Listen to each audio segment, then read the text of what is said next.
My name is Cora Sullivan, 29 years old, and until last year, I was the perfect daughter of one of New England's wealthiest families.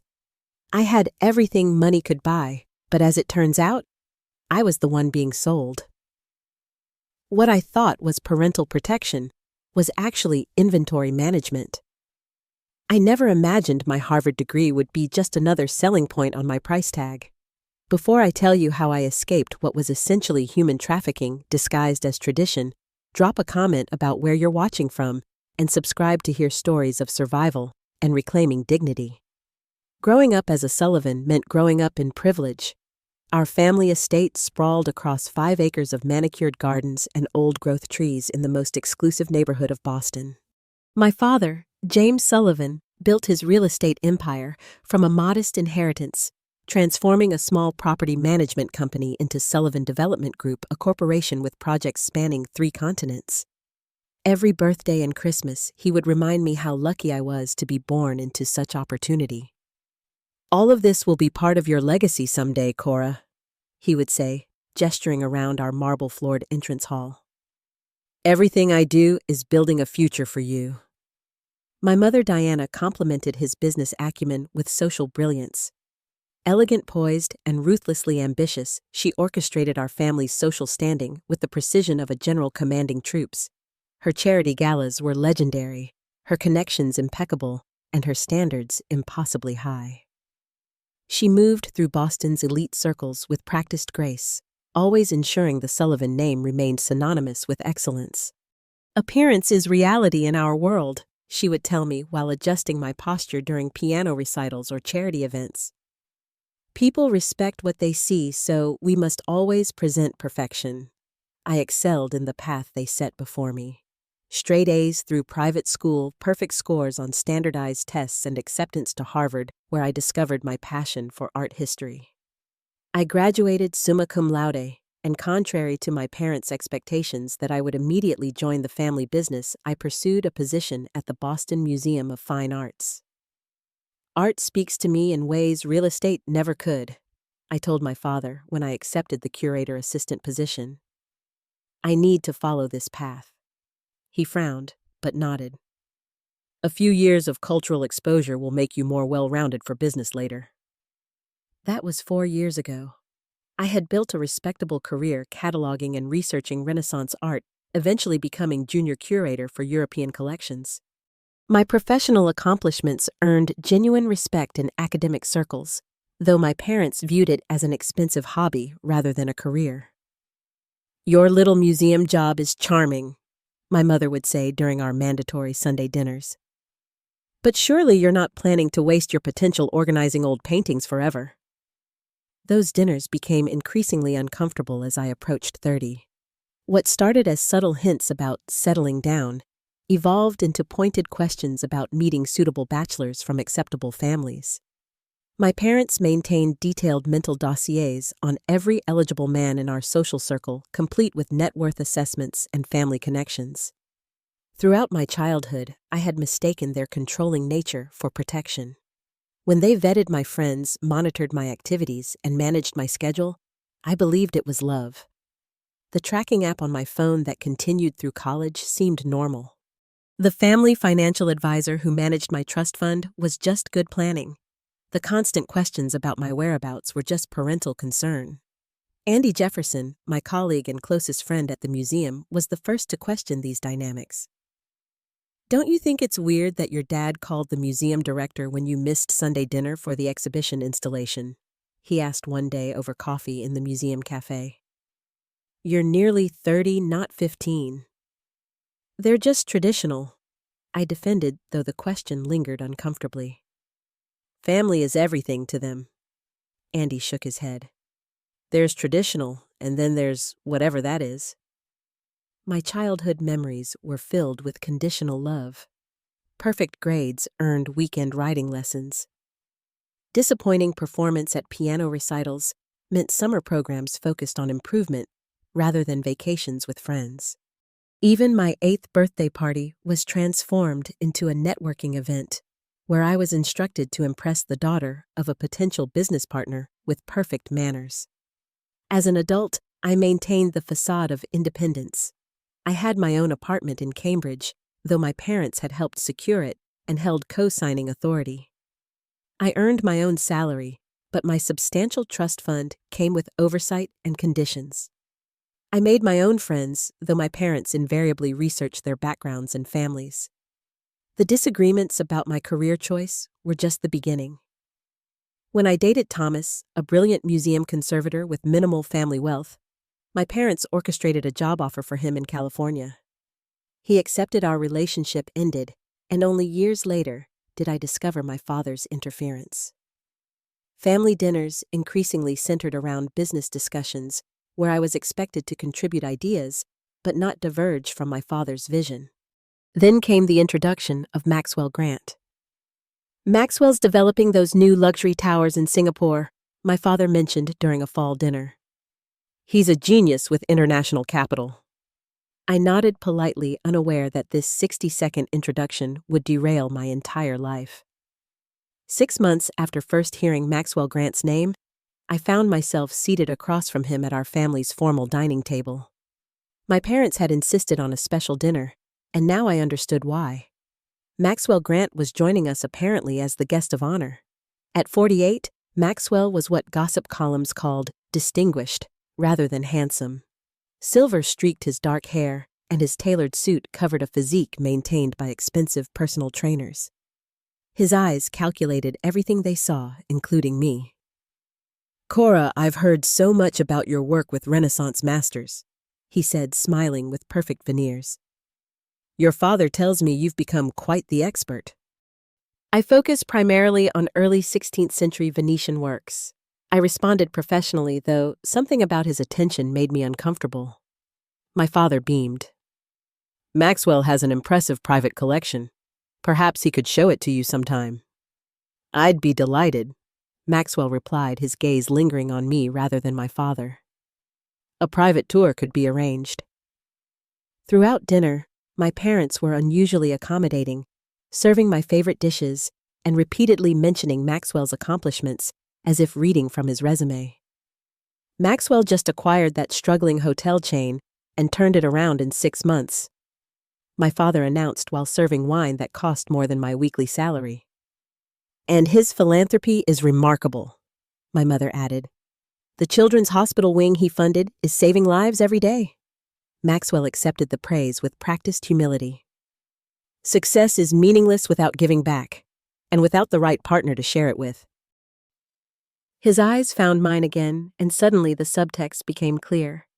This wasn't a business dinner. It was an auction, and I was the item for sale. After dessert, my father casually mentioned strengthening business ties between our families, while my mother asked if I'd be interested in attending the governor's charity ball as Maxwell's guest. "We should give these two some time to get better acquainted," my mother suggested with a smile that didn't reach her eyes. I maintained polite conversation while internally recoiling. Maxwell was my father's age, twice divorced, with a reputation for questionable business ethics despite his public philanthropy. His hand brushed mine too often as he showed me phone photos of his estates in 3 countries. Later that night, my mother cornered me in the kitchen. "Maxwell is very interested in you," she whispered excitedly. "This could be the most advantageous connection our family has ever made." "Mother, he's practically your age," I replied, loading dishes into the washer. "And I'm not interested." Her face hardened. "Don't be childish, Cora. A man of his stature could have anyone. You should be flattered." Over the following weeks, the pressure intensified. My father called daily with updates on Maxwell's latest business triumph or charitable donation. My mother sent links to news articles featuring Maxwell at global economic forums. During one particularly tense Sunday dinner, my father finally revealed the truth. "Sullivan Development is facing some challenges with our Asian expansion," he admitted, swirling his scotch. "Maxwell's connections could solve everything overnight." "What does that have to do with me?" I asked, though I already knew. "He's very taken with you," my mother interjected. "A marriage would secure both families' futures." The word marriage hung in the air like a thunderclap. You can't be serious, I said, looking between them. I barely know him, and what I do know, I don't like. My father slammed his glass down. This isn't about likes, Cora. It's about securing generations of wealth. Maxwell can save our company from significant losses. So find another investor, I argued. I'm not a corporate asset you can leverage. We've already accepted certain arrangements and investments based on this understanding, my mother said coldly. Maxwell has been very generous in anticipation. You sold me without even telling me. I stood shaking with anger. How long has this been discussed behind my back? Months, my father admitted without shame. His interest in you was clear after the winter gala. We've been finalizing details since February. I grabbed my coat and purse. I'm not part of your business portfolio. Find another way to save the company. My mother called after me. Don't be dramatic. This is how our world works. I slammed the door, drove back to my apartment, and sobbed until exhaustion claimed me. The morning after my parents revealed their marriage arrangement with Maxwell, I arrived at work puffy-eyed and distracted. Andy noticed immediately, setting a coffee on my desk and closing my office door. You look like you haven't slept, he said, concern evident in his voice. What happened? I hesitated, then the whole story spilled out in hushed tones. The dinner, Maxwell's attention, my parents' expectations, the business deals already made with my future as collateral. Andy's expression shifted from concern to horror. That's not old-fashioned, Cora. That's trafficking. They're my parents, I said weakly. They wouldn't see it that way. How they see it doesn't change what it is. Andy leaned forward. You need to be careful. Men like your father and Maxwell don't accept rejection of deals this size. His words seemed dramatic that morning. By evening, they seemed prophetic. My phone buzzed constantly with texts and calls from both parents. I declined them all, needing space to think. My mother's messages oscillated between guilt trips about family loyalty and promises that I'd grow to appreciate Maxwell's worldliness. My father's were terse demands to stop this childish rebellion and think about the family legacy. 3 days after my walkout, my father appeared unannounced at the museum during a donor preview event.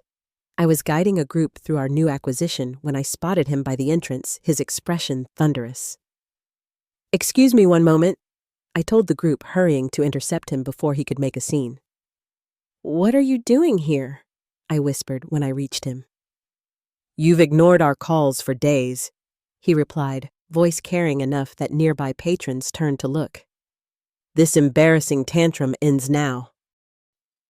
This isn't the place, I hissed, mortified, as my professional contacts watched with interest. You've made it the place by hiding from your responsibilities, he retorted, grabbing my arm. Maxwell is losing patience. We had to assure him this was temporary defiance. I pulled away. I'm working. Either leave voluntarily or security will escort you out. His face flushed with a rage I'd rarely seen. You ungrateful child. Everything we've built could collapse because of your selfishness. The commotion drew Jennifer Lane, my boss, and the senior curator. She approached with the diplomatic smile she reserved for difficult donors. Mr. Sullivan, what a surprise, she said smoothly. Perhaps you'd like to continue this conversation in my office. We're in the middle of an important preview. 2 security guards materialized nearby, not approaching, but visibly attentive. My father noticed them and straightened his tie. That won't be necessary. I was just leaving. He fixed me with a cold stare. This isn't over, Cora. After he left, Jennifer squeezed my shoulder. Take a moment if you need it. Then we should talk later. The incident at the museum was just the beginning. My mother's manipulation took a different approach, with tearful messages about my father's health deteriorating from stress and reminders of all they'd sacrificed for my upbringing. Your father hasn't slept in days worrying about the company, one voicemail said. 40 years of building something for you, and you can't make one sacrifice in return. Returning to my apartment that evening, I noticed a black sedan parked across the street with a man sitting inside. When I looked directly at him, he started the engine and drove away. The next morning, a different car was there with a different man. They never approached, just watched. A week after the museum incident, an elaborate flower arrangement arrived at my office with a card reading, "Beauty should be surrounded by beauty. Dinner tomorrow, Maxwell." "Return to sender," I told the delivery person. The following day, a diamond tennis bracelet appeared with a similar message. I sent it back. The day after a first edition of Vasari's Lives of the Artists worth thousands arrived at the museum with a note about appreciating my intellectual passions. "How does he even know what I collect?" I asked Andy as we stared at the rare book. "Your parents," Andy said grimly. "They've given him your personal information." That realization sent me checking my accounts and credit reports. I discovered unexplained inquiries from financial institutions I didn't recognize. When I called my bank about suspicious activity, they informed me that someone had attempted to access my savings account but was denied for lack of proper authorization. "However, your investment account was accessed 2 days ago using proper credentials," the representative added. "I didn't access that account," I said, panic rising. "The access came from authorized users on the account. It appears your parents are co-signers with equal access rights. I'd opened that account at 18, and my parents had insisted on remaining co-signers, just in case." Now I understood the real reason. They could monitor and control my finances if necessary. Andy helped me document everything strange happening: the surveillance, the financial interference, the escalating gifts, the boundary violations. We compiled dates, times, photos of the watching vehicles, and screenshots of account activities. "You need to completely separate yourself financially," Andy advised. "New accounts they don't know about at banks they don't use." I made an appointment with a different bank for the following day. That evening, my mother called with an unexpectedly conciliatory tone. "We overreacted," she said, sounding genuinely remorseful. "Your father and I discussed it and agree we shouldn't have pressured you. Come to dinner tomorrow so we can apologize properly." Against my better judgment, against Andy's explicit warning, I agreed. Perhaps there was still a chance to salvage my relationship with my parents without surrendering my autonomy. It was the worst mistake of my life. The evening started with surface-level normalcy. My mother greeted me with a warm hug that briefly resurrected hope for reconciliation. My father apologized for his over-enthusiastic approach to Maxwell's interest, blaming business stress. "We just want what's best for you," he said, pouring my favorite wine. "Perhaps we've been too insistent." I should have noticed the red flags, my mother checking her watch too often. My father's questions about my plans for the coming days, the extra staff hovering around the dining room. Most of all, I should have registered the alarm bells when Maxwell Grant arrived unexpectedly for dessert. "What a lovely surprise," my mother said with transparently rehearsed delight when the doorbell rang. "I wonder who that could be at this hour." Maxwell entered bearing an expensive bottle of champagne and wearing a predatory smile disguised as charm. "I hope you don't mind me crashing your family dinner," he said, eyes fixed on me. "James mentioned you'd be here, and I couldn't resist the opportunity to clear the air." My stomach sank as I realized I'd walked into an ambush. My parents beamed as Maxwell took the seat beside me, his cologne overwhelming in its proximity. "We were just discussing the Tokyo development," my father said smoothly, transitioning to business talk that somehow kept circling back to family partnerships and merging interests. Maxwell nodded along. "The marriage of our business philosophies makes perfect sense. Speaking of marriages..." He reached for my hand across the table. I pulled away, standing abruptly. "I should go," I said firmly. "I have an early meeting tomorrow." "Before you leave," my father interrupted, "there's something in my office I'd like to show you. Maxwell, would you join us?" Against my better judgment, I followed them to my father's wood-paneled sanctuary. On his massive desk, lay a leather portfolio open to reveal what was unmistakably a marriage contract. My eyes fixed on a signature at the bottom that resembled mine, but wasn't. "What is this?" I asked, though I already knew. "Just some preliminary paperwork," my father said casually. "The Sullivan-Grant merger requires certain formalities." "You forged my signature." I picked up the document, hands shaking. "This is illegal." "Don't be dramatic," my mother said from the doorway. "It's just to move things along while you adjust to the idea." "I'm not adjusting to anything," I replied, moving toward the door. "I'm leaving, and if this document isn't destroyed, I'm going to the police." My father blocked my path, his expression hardening. "You're not going anywhere." "Get out of my way," I demanded, trying to push past him. He grabbed my shoulders with bruising force. "You're worth $2 million to this family. You don't get to say no." I stared at him, uncomprehending. "What?" "Maxwell has already invested that much in Sullivan Development based on your marriage," my mother explained with cold practicality. "Plus the additional funds upon completion of the contract." "You sold me?" I whispered, the reality crystallizing. "You actually sold me." "We secured your future," my father corrected. "And ours." I lunged for the door, but my father's security chief appeared, blocking my exit. I turned to the window, but another staff member stood there. I was surrounded. "This will go much easier if you cooperate," Maxwell said, his charming facade evaporating. "The wedding is in 2 weeks. Small ceremony, big reception. Your mother has excellent taste in planning these things."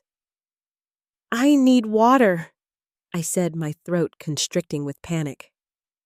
My mother handed me a glass. I gulped it desperately, then noticed the bitter aftertaste too late. Within minutes, the room began to spin. "Just something to help you relax," my mother's voice said from what seemed like miles away. "You'll feel better in the morning." I woke hours later in a room I didn't immediately recognize. The windows had elegant curtains but were secured with ornate metal grills. The door was solid oak with no interior handle. The furniture was beautiful but bolted to the floor.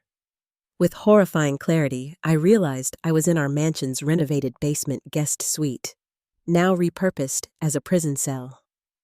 A bathroom connected to the bedroom contained my toiletries, somehow transferred from my apartment.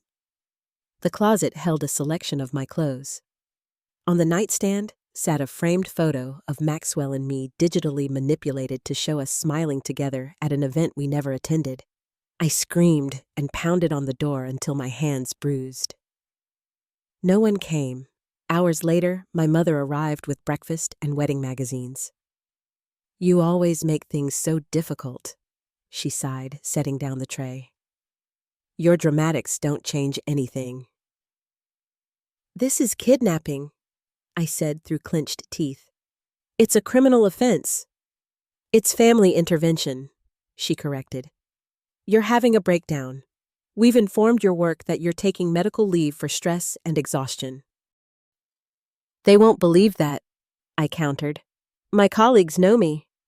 "Jennifer was very understanding when your father explained the situation," my mother said smugly.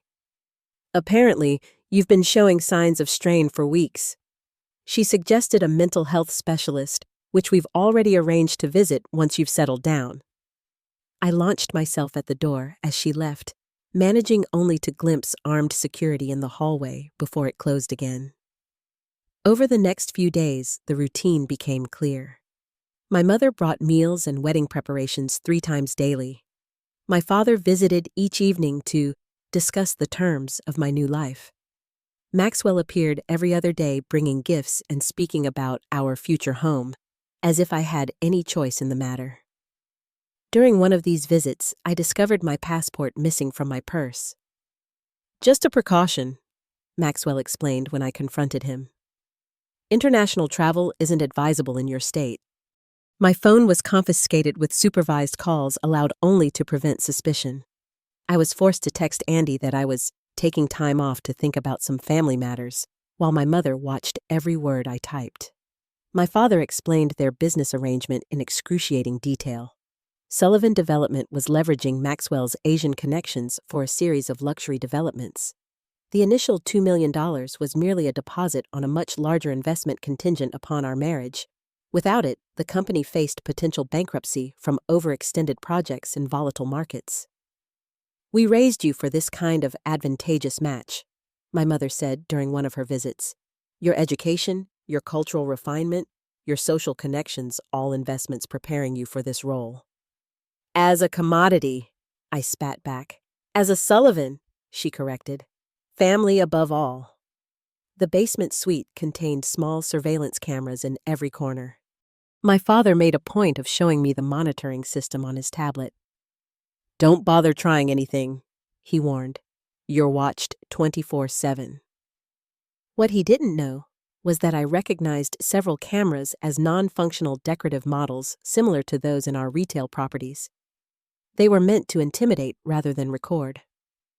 Only the main camera by the door appeared operational. With each passing day, I felt my spirit eroding under the psychological warfare.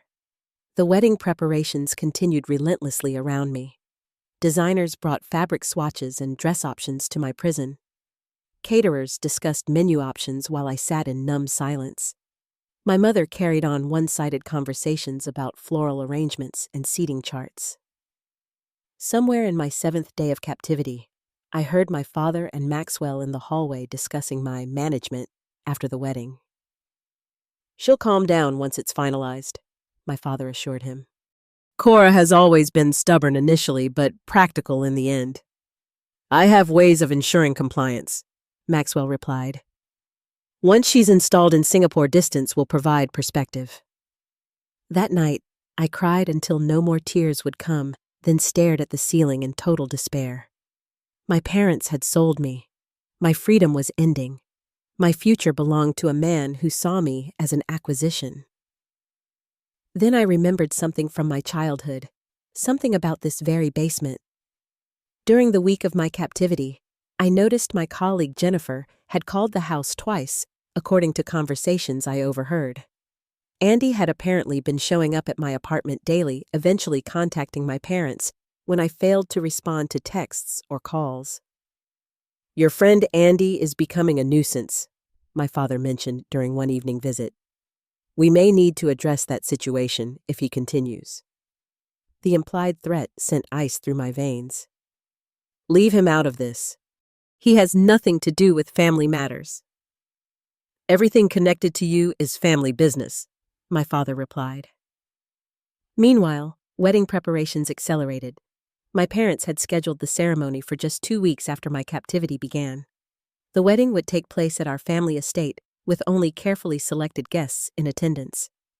Intimate but elegant, my mother described laying out invitation samples. Only 200 of our closest connections. Maxwell's visits became increasingly possessive. He would touch my hair or shoulder without permission, discussing our future children and the international schools they would attend. "You won't need to worry about working anymore," he informed me during one visit. "Your only job will be supporting my business endeavors and representing our family socially." During a dress fitting in the basement with my mother and a nervous seamstress present, I discovered the full extent of my future constraints. The prenuptial agreement left on a side table detailed my duties. In clinical language, required social appearances, expected children within 3 years, restrictions on independent travel, and conditional access to personal funds based on satisfactory fulfillment of marital obligations. One evening, I overheard my father and Maxwell discussing the opening of offices in Dubai and Shanghai, laughing about competitors who wouldn't have access to certain markets without the special relationships Maxwell maintained with government officials.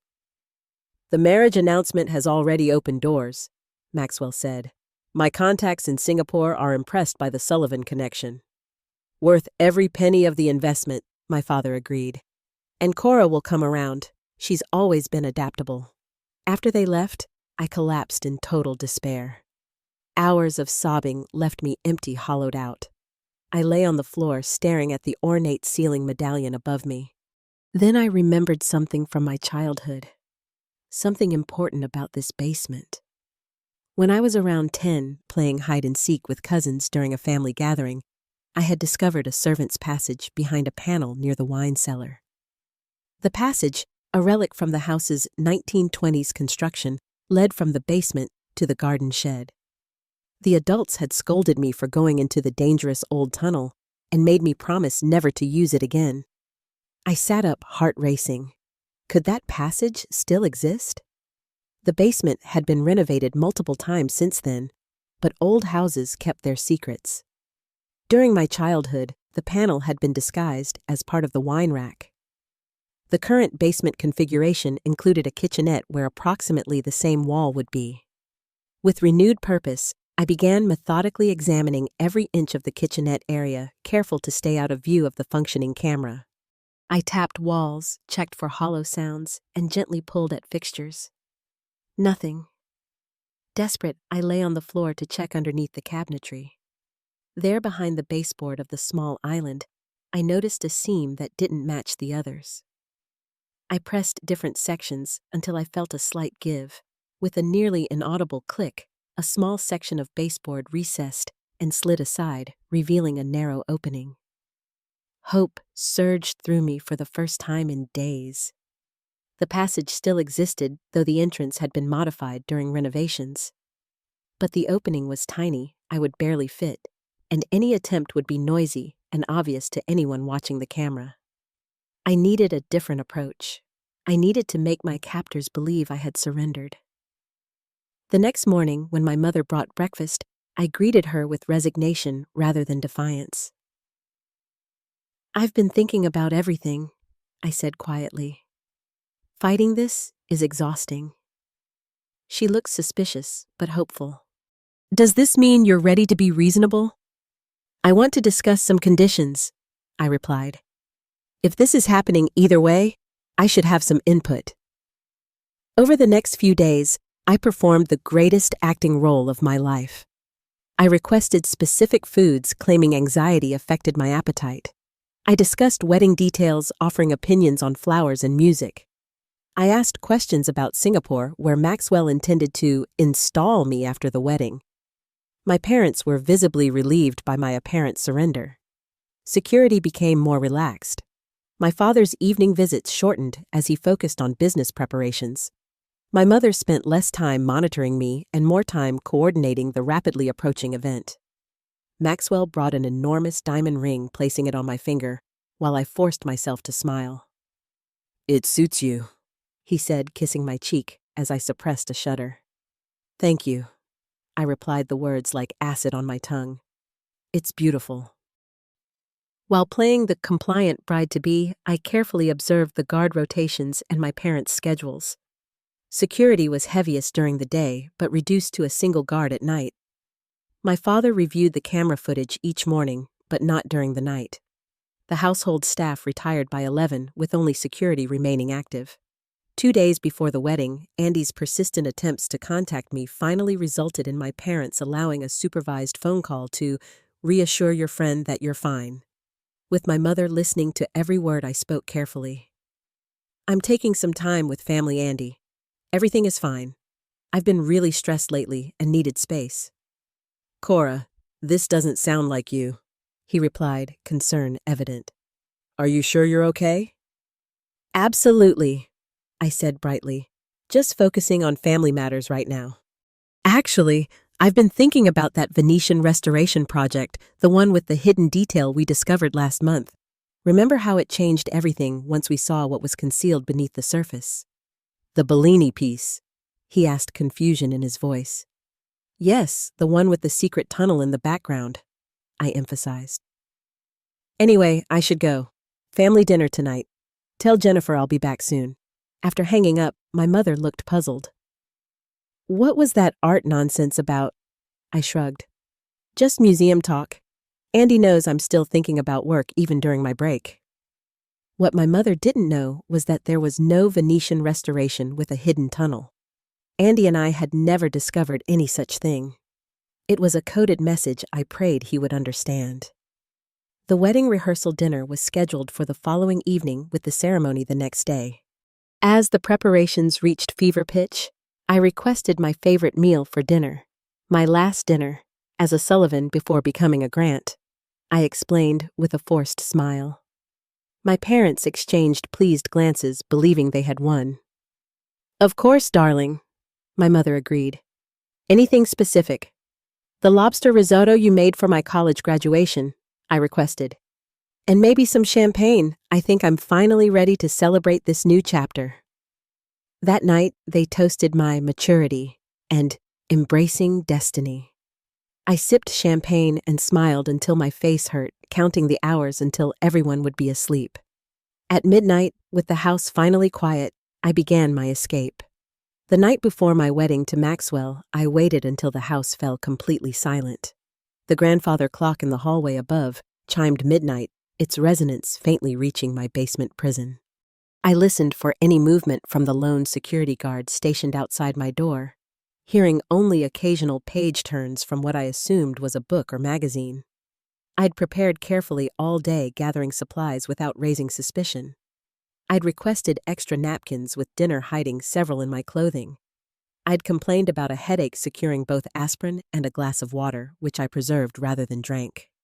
I'd even asked for a safety pin to fix a loose button on my blouse, claiming perfectionism about my appearance, now that I was accepting my role. Now dressed in dark clothing and flat shoes, I'd requested for wedding rehearsal comfort. I moved silently to the kitchenette area. Staying low beneath the camera's sightline, I carefully removed the baseboard panel, revealing the narrow passage entrance.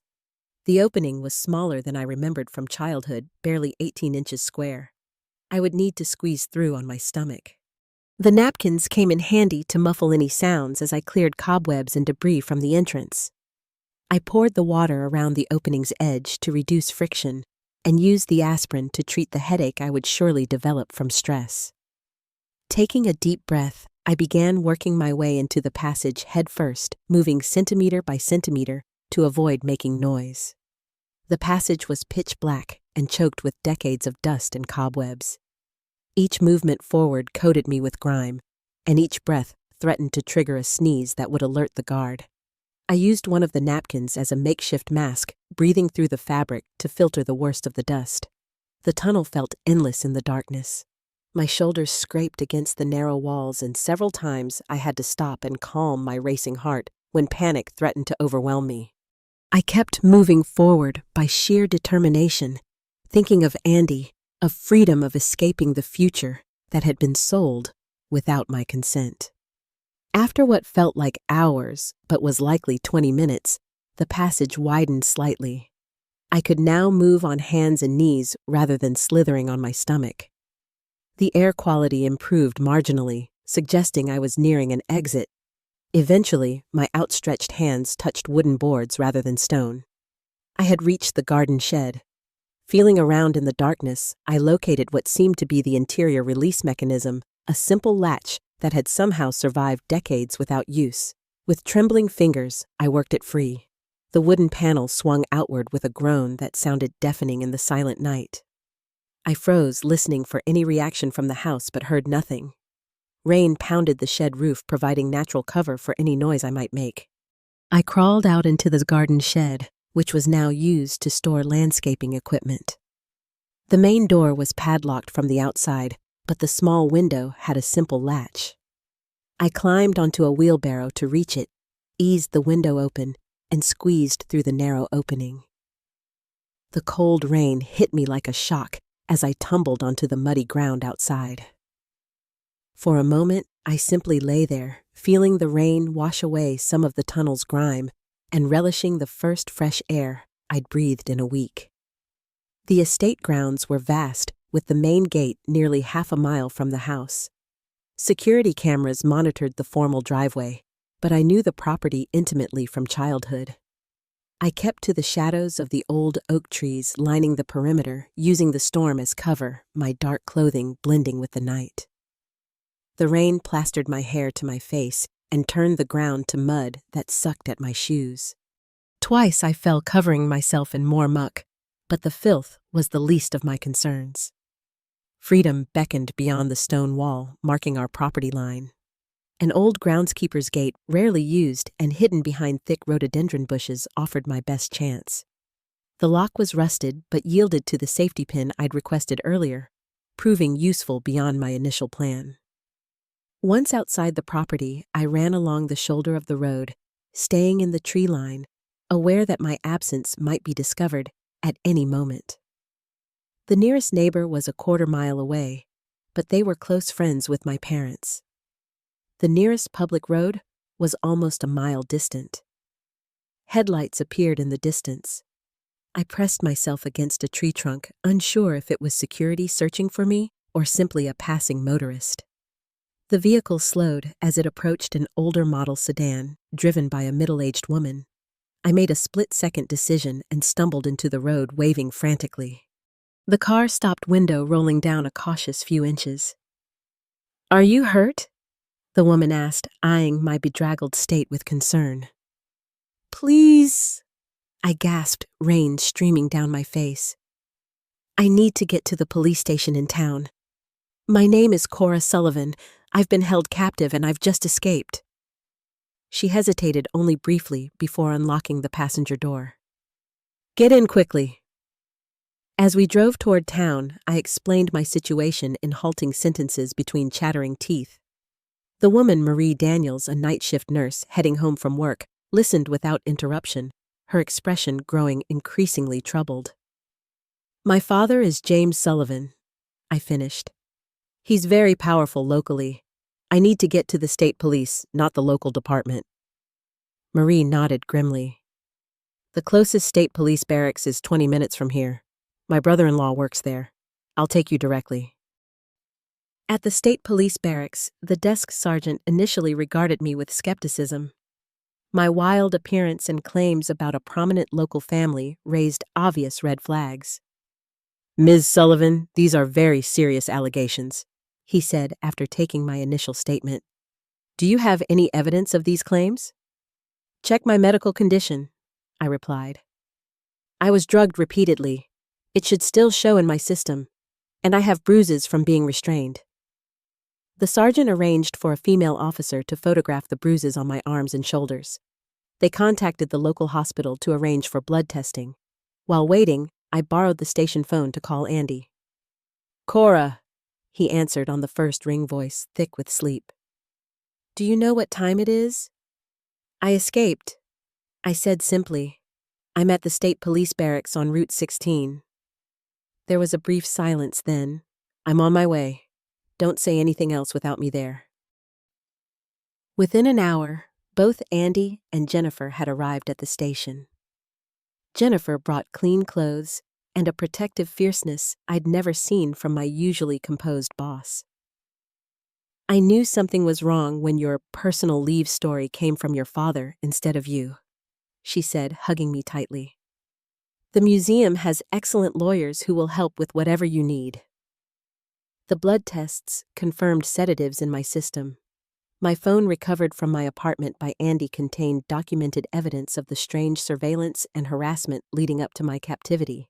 But the most damning evidence came when police accompanied me to Jennifer's secluded lake house, where I would temporarily stay.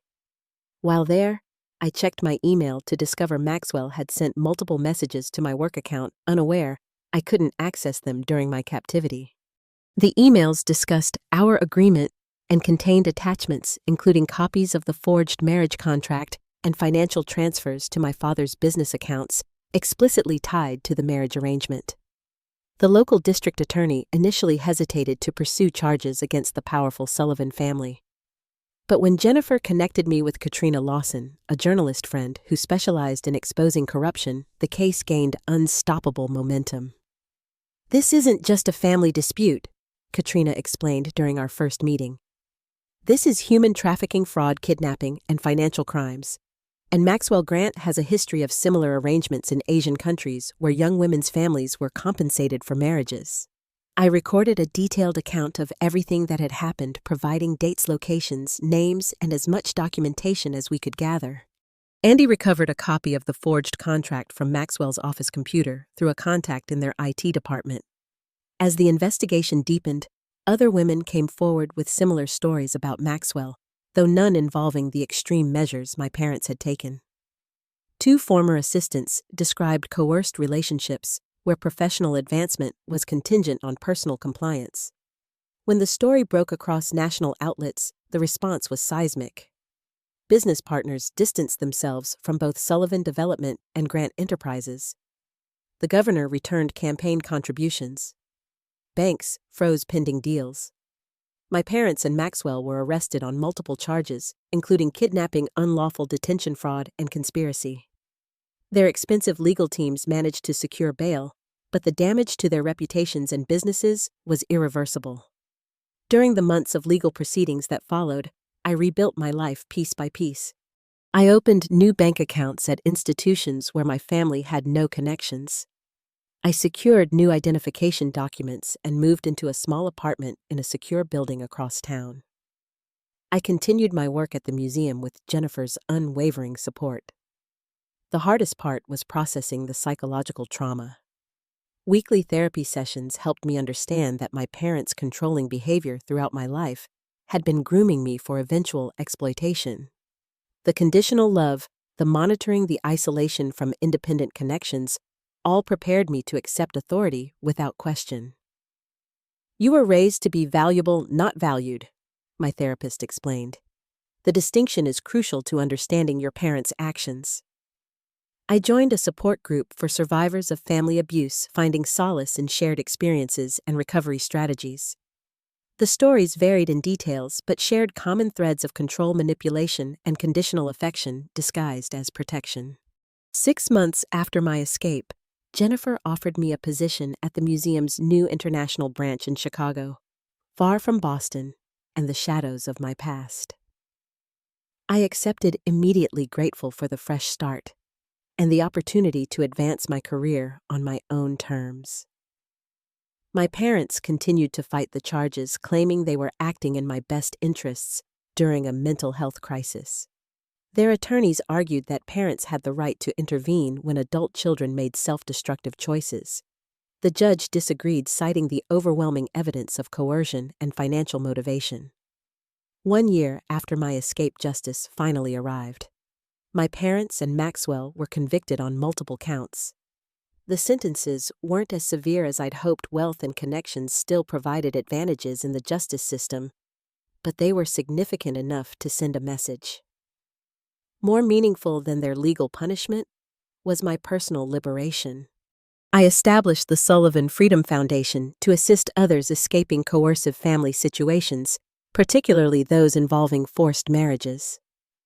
The foundation provided emergency housing, legal assistance, and psychological support for survivors rebuilding their lives. That first holiday season of true freedom was both lonely and exhilarating. I declined invitations to spend Christmas with colleagues needing solitude to process my new reality. Instead, I volunteered at a women's shelter, finding healing in helping others who had also escaped control. Andy visited Chicago frequently, our friendship gradually evolving into something deeper. Unlike my previous relationships under my parents' watchful eyes, this connection grew naturally without external pressure or expectations. "You know what I admire most about you?" he asked during a snowy evening walk along Lake Michigan. "It's not just that you escaped. It's that you've built something meaningful from the experience instead of letting it define you." The final court case resolved just before the 2nd anniversary of my escape. The financial restitution awarded to me went directly to the foundation, funding another year of survivor assistance programs. Standing outside the courthouse after the verdict, reporters asked how it felt to see justice served. "The price of my freedom wasn't the $2 million they claimed I was worth," I told them. "It was the courage to realize I was never for sale in the first place." Today, I still sometimes wake from nightmares of being trapped in that basement. I'm still cautious about who I trust and vigilant about my personal security. The trauma doesn't simply vanish with time, but each day brings more healing than the last. To anyone watching who recognizes the warning signs, I missed the excessive control disguised as protection, the conditional love tied to compliance, the isolation from independent relationships. Please know that freedom is possible. What feels like family obligation may actually be exploitation. What seems like parental concern may be control. Building a chosen family based on mutual respect and authentic love has been the most rewarding part of my journey. True family lifts you up rather than treating you as currency. True love sees you as priceless rather than pricing you for the market. Have you ever realized someone saw you as property rather than a person? Share your story in the comments below. And if you found value in my experience, please subscribe and share this video with someone who might need to hear it. Remember that your worth is inherent, not assigned, and certainly not for sale. Thank you for listening to my story, and I wish you the freedom to write your own.